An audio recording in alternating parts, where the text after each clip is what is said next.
Good morning, friends. Standard 12th, subject English, unit number 1, part 3. મિત્રો, આજના આ લેક્ચરમાં તમને મારે 2 નિબંધો સમજાવવાના છે અને એ નિબંધો પરીક્ષામાં પૂછાય છે અથવા પૂછાવાની શક્યતા ધરાવે છે. તો પ્રશ્ન વાંચીએ. There might be many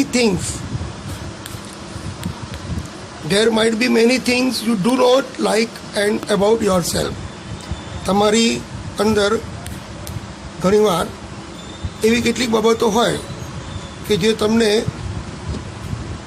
ગમતી ન હોય.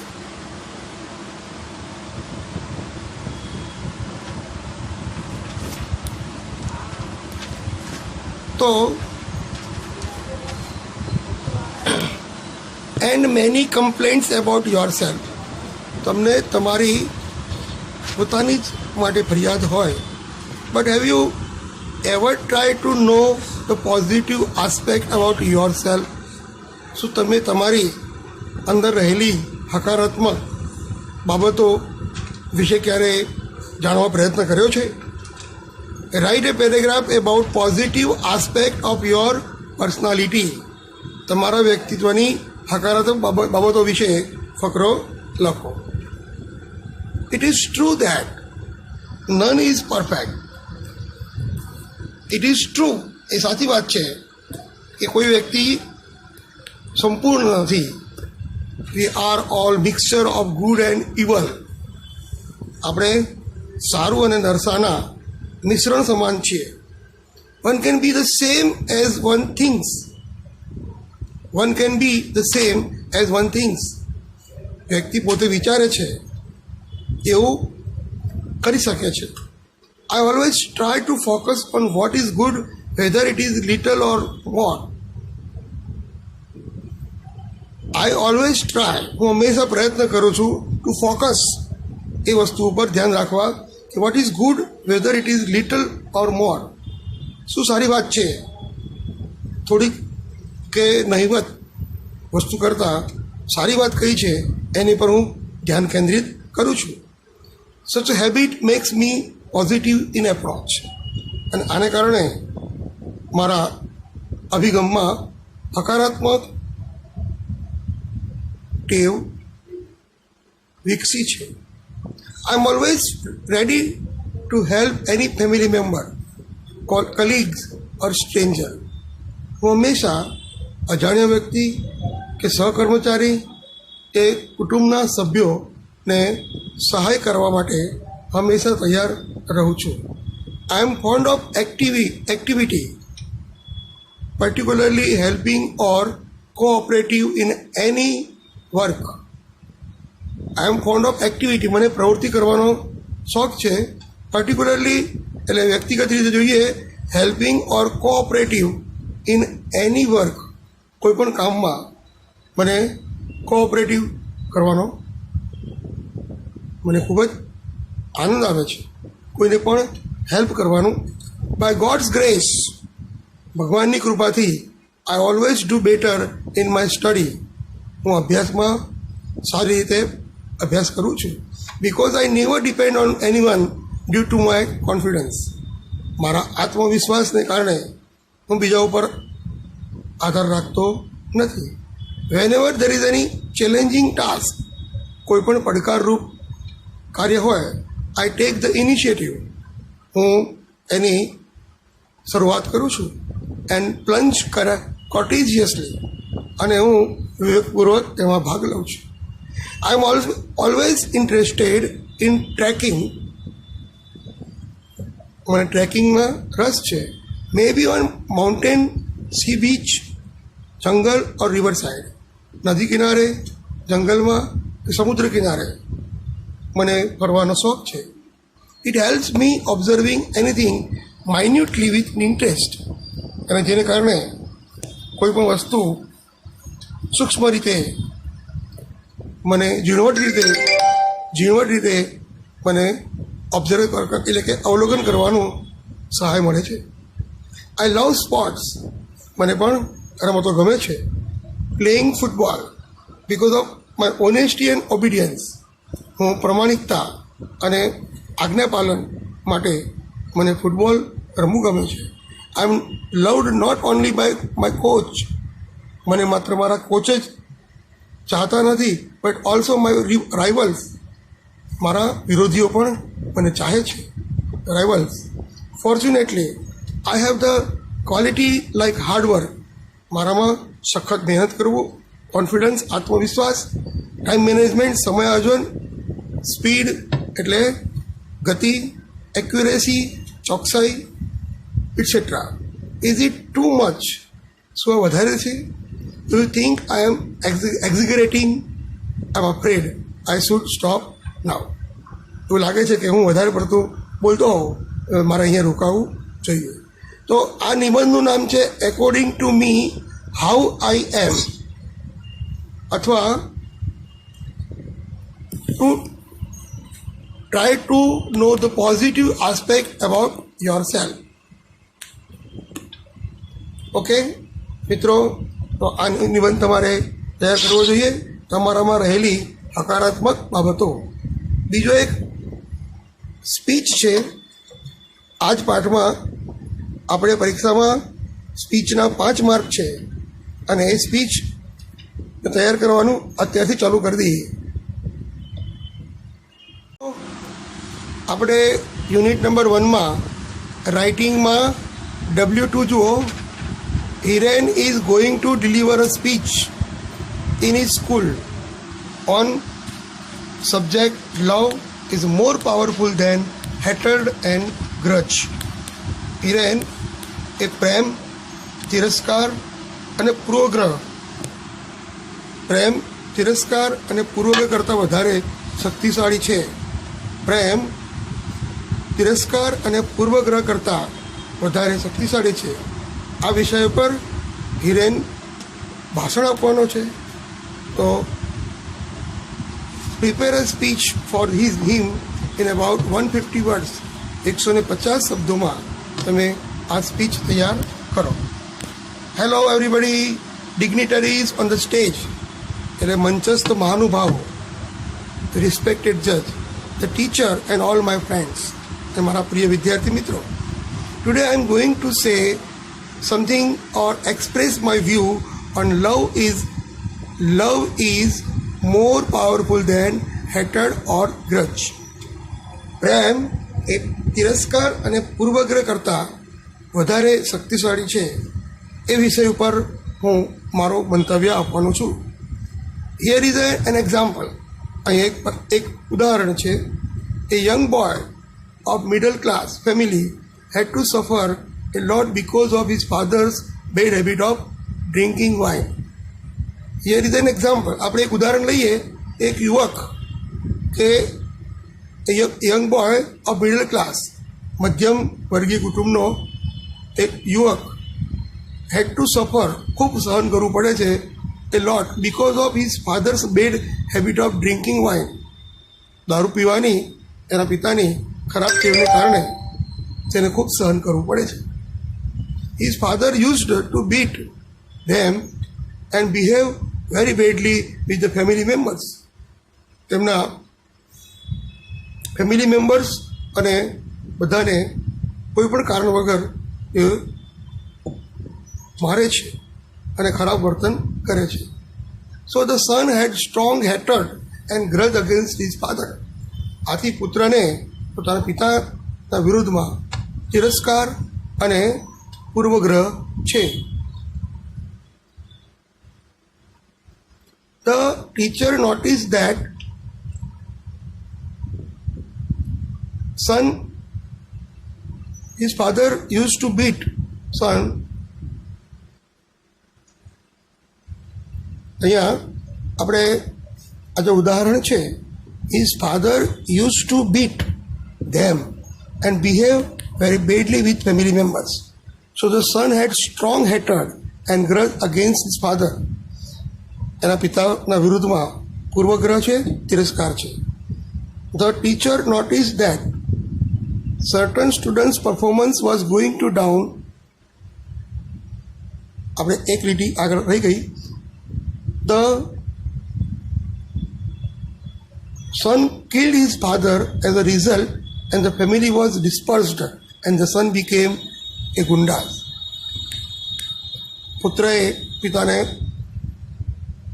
નું હત્યા કરી, જેને પરિણામે કુટુંબ વેરવિખેર થઈ ગયું અને તે યુવક ગુંડો બની ગયો. Another example, a new teacher noted that, નવા શિક્ષકે નોંધ્યું કે certain students performance was going to down day by day. કેટલાક વિદ્યાર્થીઓનું પરફોર્મન્સ દિવસે ને દિવસે ઘટતું જાય છે. હી વોઝ કેરલેસ, તે ખૂબ જ બિંદાસ, બેદરકાર છે. અનટાઈડી, અવ્યવસ્થિત એન્ડ અનહેલ્ધી, અને તંદુરસ્તી અનહેલ્ધી છે એટલે તંદુરસ્ત નથી, આરોગ્યપ્રદ નથી.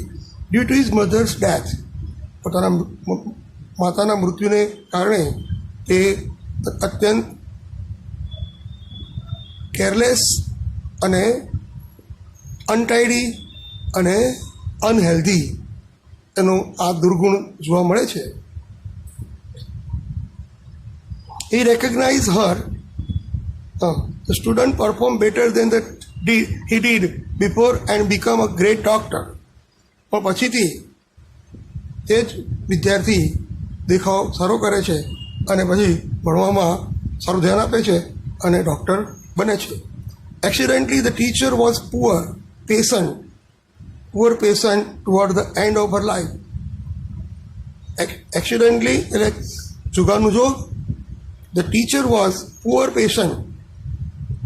ટીચર એક ખૂબ જ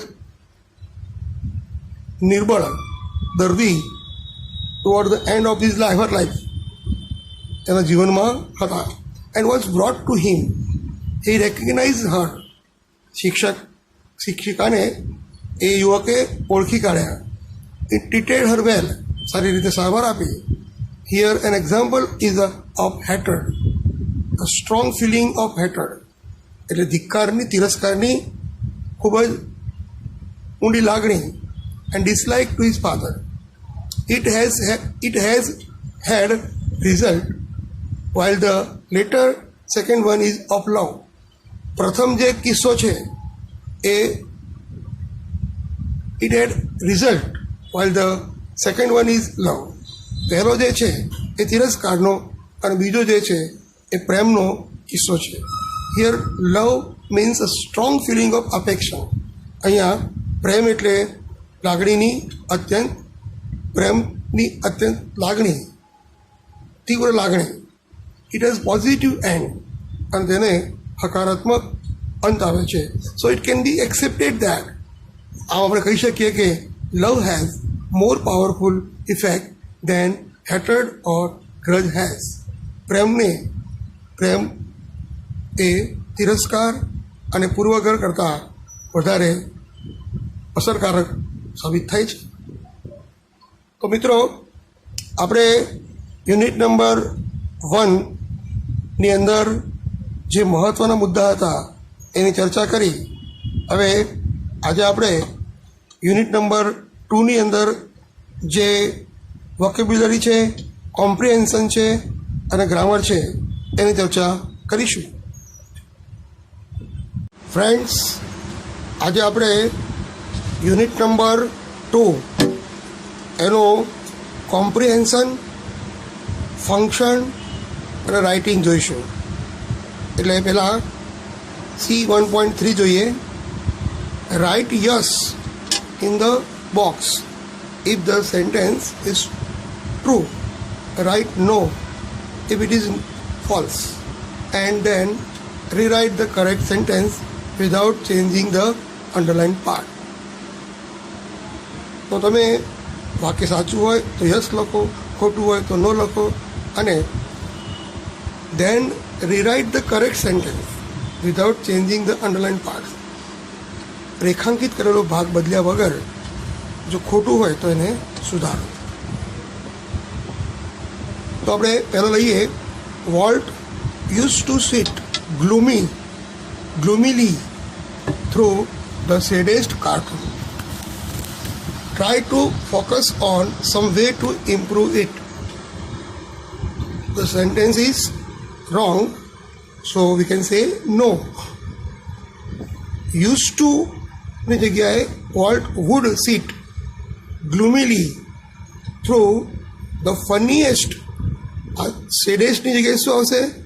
ફનીએસ્ટ કાર્ટૂન એન્ડ કોન્સન્ટ્રેટિંગ. ટ્રાયની જગ્યાએ શું આવશે? Concentrating on some way to improve it. તો આ વાક્ય ખોટું છે અને આ સુધારીને આપણે લખ્યું. બીજું વાક્ય, Walt had angrily nursed a dream of a new kind of amusement park for years together. હવે એંગ્રીલી એટલે ગુસ્સે થઈને. તો ગુસ્સે થઈને એ પોતે પોતાના મનની જે કલ્પના હતી એમ્યુઝમેન્ટ પાર્ક બનાવવાની, એ ગુસ્સા કરીને એ પ્રતિપોષણ કરતો હતો. નો, વોલ્ટ હેડ અહીંયા એંગ્રીલી છે એની જગ્યાએ શું આવશે? Quietly nursed the dream of new kind of amusement park for years together. તો અહીંયા એંગ્રીલીની જગ્યાએ શું આવશે? Quietly. The success of Disneyland total changed Walt and he remain a simple man. તો ડિઝનીલેન્ડની સફળતાને કારણે જે વોલ્ટ છે એ સંપૂર્ણપણે બદલાઈ ગયો. તો વિધાન ખોટું છે. No, the success of Disneyland never changed Walt and he remained the simplest of man. કેટલાક વ્યક્તિ હોય, થોડી સફળતા મળે ફૂલાઈ જાય, તો વોલ્ટ એવો નહોતો. તે આટલી બધી સફળતા મળી છતાં પણ તે સાદગીથી રહેતો હતો. Number 4, young Roy was so surprised at Walt's graphic telling of fairy tale that he remembered all about his measles. Measles એટલે અછબડા. યંગ રોય એટલો બધો આશ્ચર્યચકિત થઈ ગયો કે તે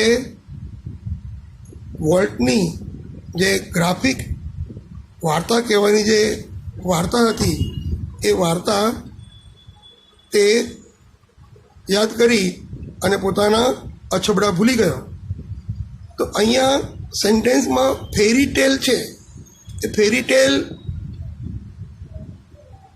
અને અહીંયા રિમેમ્બર્ડ આપ્યું છે આપણને.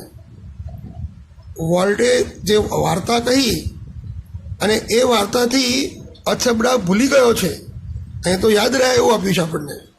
તો અહીંયા રિમેમ્બર્ડ જે છે એની જગ્યાએ ફોરગેટ મૂકવું પડશે. Young Roy was so surprised at Walt's graphic telling of the fairy tale that he forgot all about his measles. પોતે બીમાર હતો, અછબડા હતા, પણ જ્યારે વોલ્ટે એને વાર્તા કહી તો બધા જ એને જે તકલીફ છે એ ભૂલી ગયો. Number 5, millions of people flocked to see the unique creation of Walt imagination. Millions of people, ઘણા બધા લોકોએ, અસંખ્ય લોકોએ ટોળા, બરાબર, એ આજે વોલ્ટની જે કલ્પના શક્તિ હતી એ થ્રુ ડિઝનીલેન્ડની મુલાકાત ગયા. તો વાક્ય સાચું છે અને no change at all. Number 6, after becoming successful in business, Walt borrowed several $1 million for the development of California Institute of Art. તો અહીંયા બોરોડ નહીં આવે. પૈસા સફળતા મેળવી અને પૈસા મળતા તેણે કેલિફોર્નિયા ઇન્સ્ટિટ્યૂટ ઓફ આર્ટ્સ નામની સંસ્થામાં પૈસા ઉછીના લીધા નથી, પણ ડોનેટ કર્યા છે. તો જો અહીંયા આપણે બોરોની જગ્યાએ શું આવશે? Donated. After becoming successful in business, volt donated several millions of dollars for the development of California Institute of Art. Walt studied cartooning in Paris and then started a little animated cartoon company in Kansas City. Though the sentence is wrong. પેરિસમાં નહીં પણ શિકાગોમાં. Walt studied cartooning in Chicago and then started a little animated cartoon company in Kansas City. તો Kansas સિટીમાં એણે cartoon company ખોલી, પણ એ પહેલાં એણે શિકાગોમાં જઈ અને કાર્ટૂનિંગનો અભ્યાસ કર્યો. Volt was only 15 years old when he decided to try his luck in Hollywood. તો અહીંયા તમને જે ઉંમર આપી છે 15 years છે એ ખોટી વાત છે, 21 years. So Walt was only 21 years old when he decided to try his luck in Hollywood. એને હોલિવૂડમાં પોતે નસીબ અજમાવવાનું નક્કી કર્યું. The Alice cartoon were not very successful. Alice ને કાર્ટૂન જે છે એલિસ કાર્ટૂન એ સફળ થયું નહીં. So Walt started a new series called Oswald the Rabbit. આથી વોલ્ટે નવી સિરીઝ ચાલુ કરી, ઓસ્વાલ્ડ ધ રેબિટ. વિધાન સાચું છે. Even on the previous night of the his dead, પોતાના મૃત્યુના આગલી રાત્રે પણ Walt was full of plans for the future. વોલ્ટના મનમાં ખૂબ જ પુષ્કળ આયોજન ભવિષ્યનું હતું. The statement is right, true. હવે 1.4 કમ્પ્લીટ ધ સેન્ટેન્સ. મિત્રો, આપણે વાક્યની અંદર જે અડધું વાક્ય આપ્યું છે એને આપણે પૂરું કરવાનું છે. Walt is famous in the world for. તો વોલ્ટ એ શેના માટે પ્રસિદ્ધ હતો? તો his cartoons, nature films and future movies. બરાબર? વોલ્ટ એ કાર્ટૂન ફિલ્મ્સ, નેચર ફિલ્મ્સ અને ફીચર મૂવીઝ માટે પ્રખ્યાત હતો. To keep the rest of the them busy for many years, Walt એ લોકો વોલ્ટના કંપનીમાં કામ કરતા લોકોને વર્ષો સુધી વ્યસ્ત રાખવા માટે વોલ્ટે left enough project in progress, મોટા મોટા પ્રોજેક્ટ મૂકી ગયા હતા. Walt had impractical dreams, but વોલ્ટના જે સ્વપ્ન હતા એ બિનવ્યવહારુ હતા, પણ હી મેડ ધેમ કમ ટ્રુ, પણ તેણે તે સાકાર કર્યા. An old fashion train was one of the first attraction at Disneyland because. ડિઝનીલેન્ડમાં જૂની ટ્રેનનું એક આકર્ષણ હતું, કારણ કે Walt never lost is love for trains. વોલ્ટને નાનપણથી ટ્રેનનો ખૂબ જ શોખ હતો. Walt earn his first money by. Walt એ પોતાનો પહેલી કમાણી કઈ રીતે મેળવી? By drawing a sketch of neighbours horse. પડોશીના ઘોડાનો સ્કેચ દોરીને પોતાની પહેલી કમાણી મેળવી. Number 6, Edward was wide eyed because. એડવર્ડની આંખો પોળી થઈ ગઈ, કારણ Walt's graphic telling of fairy tale. વોલ્ટનું જે વાર્તા કહેવાની જે રીત હતી, that he forgot all about the measles, અને એને કારણે એડવર્ડ પોતાનો અછબડાનો રોગ પણ ભૂલી ગયો. Edward was disappointed because. Edward કોણ હતો? વોલ્ટનો ભાઈનો બાબો, ભાઈનો છોકરો એડવર્ડ. એને અછબડા થયા હતા, પણ જ્યારે તે એને મળવા ગયો, વોલ્ટ એને મળવા ગયો અને એને એક વાર્તા કહી, તો એ વાર્તામાં એટલો મશગુલ થઈ ગયો કે એના અછબડાનો રોગ એ ભૂલી ગયો. એડવર્ડ વોઝ ડિસઅપોઇન્ટેડ, પણ એડવર્ડ એ નિરાશ થયો, કારણ because the picture did not seem as exciting as when uncle Walt told it. એના અંકલ વોલ્ટે જે વાર્તા કહી હતી એના જેવું પિક્ચર ન બનતા એડવર્ડ ખૂબ જ નિરાશ થયો. Every kid isn't fortune enough to have bike of his own. So દરેક બાળક પોતાના નસીબ લઈને નથી આવતું. દરેકની પાસે બાઇક હોય એ કહેવું વધારે પડતું કહેવાય. Every kid isn't fortune enough to have a bike of his own. So Walt told the story. આથી વોલ્ટે વાર્તામાં story man narrator to keep outlining your bicycle in a sequence called how to ride a bicycle. Cycle કઈ રીતે ચલાવવી એ ઘટનામાં તમારી સાયકલની જગ્યાએ માત્ર સાયકલ એટલે દરેક વ્યક્તિ દરેક બાળક એટલો નસીબદાર નથી હોતો કે એના પાસે સાયકલ હોય. તો આમ જેની પાસે સાયકલ ન હોય એ દુઃખી થાય એવું વોલ્ટ ઈચ્છતો ન હતો. તો મિત્રો આજે આપણે આટલે રોકાઈશું.